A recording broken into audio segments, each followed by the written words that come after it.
ধূপ দাও করে মাথা খারাপ করে দিচ্ছে। আমি আর কোন দিকে যাই বলো তো, কত কাজ আর করব। কদিন মোর ফোন করছে যে আমাকে ধূপ দাও ধূপ দাও।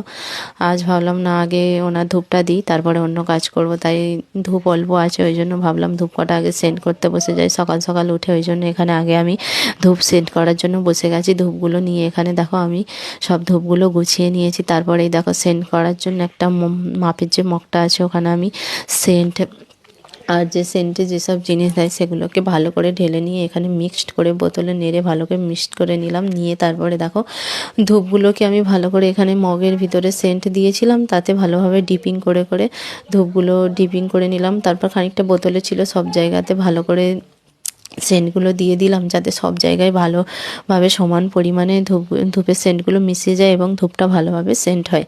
এখানে ভালো করে আমি সেন্টগুলো তাড়াতাড়ি করে করে দিচ্ছিলাম। দিয়ে এখানে প্রায় সেন্ড করা কমপ্লিট হয়ে গেছে। এবার আমি প্লাস্টিকে মুড়ে একটা বড় বালতির মধ্যে ঢাকনা দিয়ে রেখে দিলাম।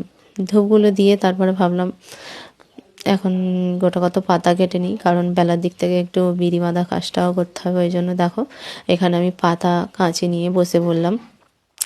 তাড়াতাড়ি করে এখানে আমি পাতা কেটে নিলাম। পাতাগুলো কাটা হয়ে গেছে, এবার তুলে দিলাম। দিয়ে এবার যেগুলো কেটেছি সেগুলোকে এখানে ভালো করে জল ছড়া দিয়ে ঘষে ঘষে ঘষে ঘষে জাঁক দিয়ে নিলাম। আর একটু ভালো করে না জাঁক দিলে বাঁধাও যাবে না, ওই জন্য ভালো করে জাঁক দিয়ে এখানে দেখো হাতের মধ্যে গুছিয়ে নিয়েছি। গুছিয়ে নিয়ে এবার প্লাস্টিকের মধ্যে দিয়ে দেবো।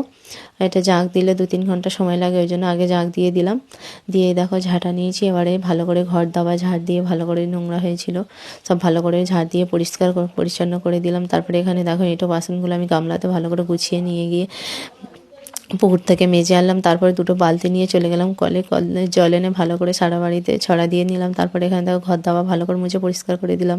তারপরে এখানে চলে এলাম গ্যাসটা মুছে পরিষ্কার করে দিলাম। দিয়ে তারপরে রান্নাঘরটা এখানে গোবর দিয়ে ভালো করে একটু গোবর দিয়ে দিলাম। সকাল সকাল একটু গোবর না দিলে মনটা ঠিক ভালো লাগে না, আমার একটু গোবর দিতে বেশিই ভালো লাগে। আর তারপরে দেখো জামা কাপড় নিয়ে চলে এলাম বাথরুমে স্নান করার জন্য। বাথরুমটাও দেখলাম একটু কাদা হয়ে আছে, তাই ঝাড় দিয়ে ভালো করে পরিষ্কার করে নিলাম। তারপরে স্নান করে চলে এলাম, তুলসী থানটা আগে মুছে দিলাম।